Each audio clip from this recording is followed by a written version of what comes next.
importantly the ITech alumni, ladies and gentlemen, good afternoon and Dobrodan. It's a lovely day by winter standard. It's cloudy but not drizzling. It's foggy but still not wet. So I thank also the God or the Mother Nature or the Nature God for being kind to us. Because of the coronavirus pandemic, I am not able to host the reception inside as the regulations of the government. But I am so happy that so many of you have come and joined in this lovely gathering in the garden. Our present reception is also taking place at a time when the Serbia has formed its new government under the Prime Minister Ana Brnabić. New foreign minister has taken over. There has been a number of changes in the portfolios.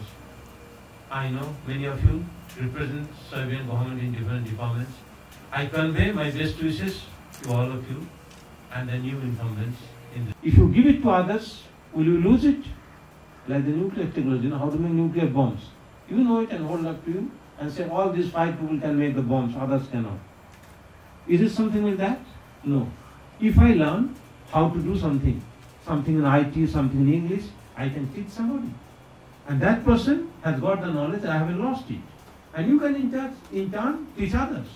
So the whole knowledge of transferring knowledge, sharing knowledge without losing it is the basic idea behind IT training. What are the things we are teaching in IT? All of you know, sometimes IT, sometimes big data, sometimes even English professional courses.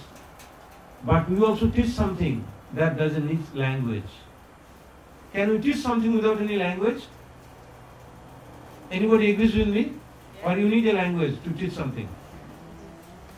Yeah, we are going to show you a video after all the speeches. You're going to see there's something called Solar Mama. Solar Mama is a program we are doing mostly for the African and the Latin American countries.